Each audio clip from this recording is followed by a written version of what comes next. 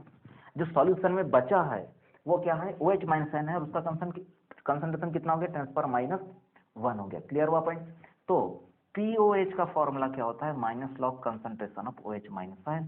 तो ये क्या जाएगा minus log OH minus ion का कंसंट्रेशन कितना 10⁻1। ठीक है, इसको क्या लिख सकते हैं -1 बाहर आ गया पावर से, देन माइनस लॉग 10। ठीक है, तो ये क्या हो जाएगा प्लस लॉग 10, और लॉग 10 का वैल्यू कितना होता है 1। ठीक है, लॉग 10 का वैल्यू कितना हो गया 1 हो गया। तो POH सॉल्यूशन का कितना आ गया हमारे पास 1 आ गया।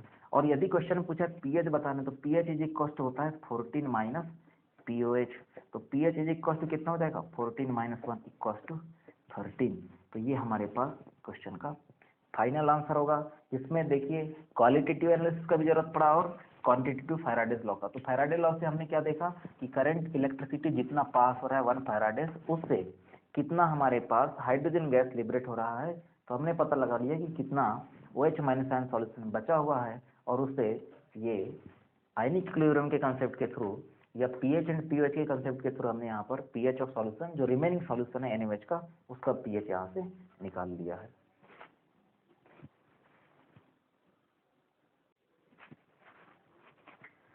नेक्स्ट क्वेश्चन क्या है हमारे पास, a solution of copper sulphate is electrolysed for 10 minute with a current of 1.5 ampere, what is the mass of copper deposited at the cathode. Question में क्या है देखिए, क्वेश्चन में हमारे पास कॉपर सल्फेट डिकम्पोज हुआ तो बना Cu+2 एंड SO4 -2। तो इस बार क्या हमको पूरा रिएक्शन लिखने की जरूरत नहीं। पूरा रिएक्शन क्यों नहीं लिखना है, क्योंकि हमको ये सिर्फ पूछा कि कॉपर जो है वो कैथोड में क्या हो रहा है। तो सिर्फ हम कैथोड का रिएक्शन लिखते हैं। तो कैथोड में क्या होगा देखिए, कैथोड में Copper+2 2 इलेक्ट्रॉन लेकर कॉपर सॉलिड में डिपॉजिटेड हो गया। ठीक है, अब थोड़ा समझिए, 1 मोल Copper+2 को कॉपर में कन्वर्ट करने के लिए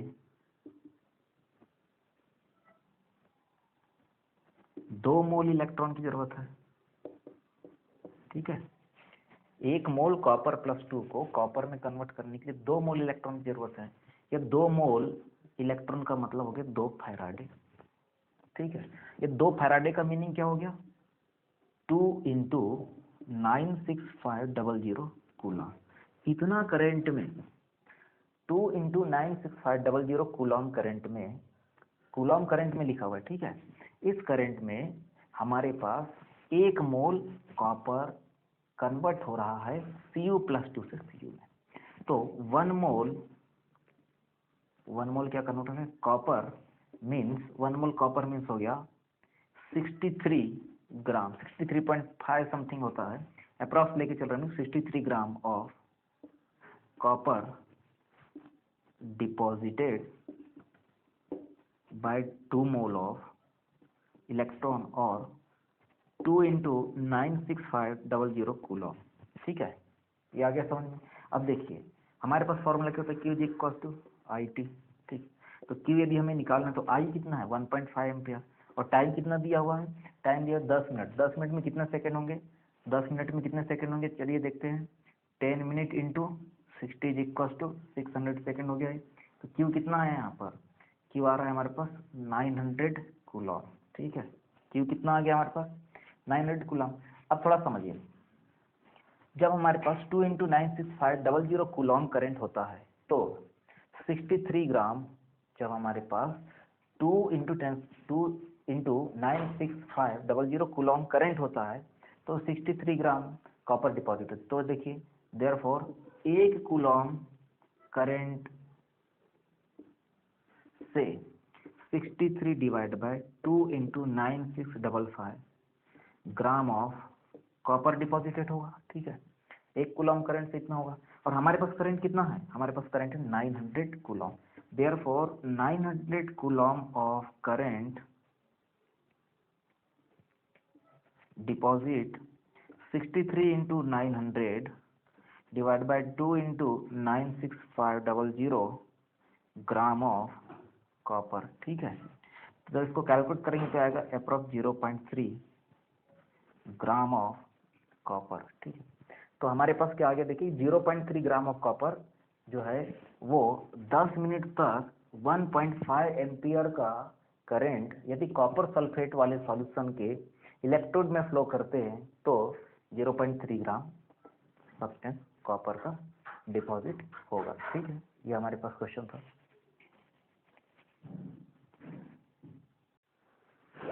तो चलिए नेक्स्ट क्वेश्चन हमारे पास क्या है, देखिए what is the volume of O2 liberated at anode at STP in the electrolysis of cadmium sulfate solution when current of 2 ampere is passed for 8 minutes। ठीक है, सॉल्यूशन करते हैं हम लोग इसमें। कैडमियम सल्फेट डिसोसिएट होगा तो बनाएगा CD+2 एंड SO4-2। ठीक है, और सॉल्यूशन एक्वस यदि है, क्योंकि यहाँ देखिए क्या लिबरेट हो रहा है? O2 लिबरेट हो रहा है, इसका मतलब क्या है? सॉल्यूशन एक्वस है। ठीक, एक्वस में डिसोसिएट होगा तो H2O AB H plus and OH minus में आयनाइज हो जाएगा। ठीक है, वो सॉल्यूशन में है। सॉल्यूशन में क्या है? देखिए कैथोड के पास जाने के लिए 2 स्पीसीज है, CD+2 एंड H+, जबकि एनोड के पास जाने के लिए SO4-2 एंड OH- है। ठीक है, तो यहाँ पर क्या है? देखिए इन दोनों से कहीं से भी O2 लिबरेट तो होना नहीं है। O2 लिबरेट होना है किससे? इससे लिबरेट होना है। ठीक है, और वैसे भी क्वेश्चन में बोल के रहा था कि एनोड में कितना O2 लिबरेट हो रहा है, तो O2 लिबरेट होगा तो दोनों में से प्रेफरेंसली कौन सा आयन एनोड के पास जाएगा? बोले OH- आयन। क्यों जाएगा? क्योंकि इसका डिस्चार्जिंग पोटेंशियल कम है, ये नहीं जा रहा है। इसका मतलब OH- आयन, जब हमारे पास OH- आयन क्या हो रहा है? देखिए OH- आयन जा रहा है कहाँ पर? एनोड पे जा रहा है, तो क्या करता है? OH- ion 1/2 O2 plus H2O plus 2 electron, ये रिएक्शन होता है इसके लिए। ठीक है, ये रिएक्शन हो गया। तो देखिए 1/2 मोल O2 गैस, 1/2 मोल O2 गैस लिबरेट करने के लिए 2 मोल इलेक्ट्रॉन की जरूरत होती है, ठीक है। जब 2 मोल इलेक्ट्रॉन करंट पास होगा तो 1/2 मोल O2 गैस लिबरेट होगा। क्लियर हुआ पॉइंट? या लिख सकते हैं हम लोग 1 मोल O2 गैस 4 मोल इलेक्ट्रॉन से लिबरेट होने वाला है। आधा मोल के लिए 2 इलेक्ट्रॉन, तो 1 मोल के लिए कितना हो जाएगा? 4 मोल इलेक्ट्रॉन। क्लियर हुआ पॉइंट? तो 4 मोल इलेक्ट्रॉन का मतलब क्या हो गया? 4 फैराडे या 4 इंटू 96500 कूलॉम। जब हमारे पास 4 इंटू 96500 कूलॉम करंट पास होगा तो 1 मोल गैस लिबरेट होगा, और 1 मोल गैस का volume at STP 1 mole gas is equal to 22.4 litre. तो 22.4 litre gas of O2 liberated require 4 into 96500 coulomb charge. इतने कूलॉम चार्ज से 22.4 लीटर गैस लिबरेट होगा, ठीक है। क्लियर हुआ पॉइंट? अब यहाँ देखिए Q is equal to IT लगाया हमने। I कितना है? I है हमारे 2 एम्पियर, और टाइम कितना होना चाहिए? सेकंड में।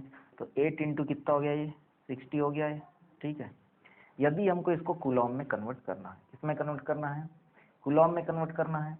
तो ये ऑलरेडी कूलॉम में हो गया, ठीक है। तो यहाँ क्या आ रहा है? देखिए यहाँ आ रहा है हमारे पास वॉल्यूम ऑफ O2 लिबरेटेड कैसे आएगा? देखिए 4 इंटू 96500 कूलॉम से 22.4 लीटर गैस लिबरेट हो रहा है। तो 1 कूलॉम से कितना होगा? ये डिवाइड में आ जाएगा। तो भाई इतने कूलॉम से कितना होगा? तो यहाँ आ जाएगा हमारे पास 22.4 डिवाइड बाय 4 इंटू 96500। ये हो गया 1 कूलॉम से O2 गैस लिबरेट हो रहा है, और हमारे पास कितना कूलॉम चार्ज आ रहा है? 2 इंटू 8 इंटू 60। ये हो जाएगा कितना? 2 इंटू 8 इंटू 60। ये क्या आएगा? इससे आएगा वॉल्यूम ऑफ O2 जो लिबरेट हो रहा है। सॉल्व करेंगे तो आएगा 0.056 लीटर के अप्रॉक्स। तो 8 STP या NTP में 0.056 लीटर O2 लिबरेट करने के लिए 8 मिनट तक 2 एम्पियर का करंट पास करना होगा, ठीक है। तो ये हमारे पास आंसर क्या होगा? इसमें 0.056 लीटर गैस।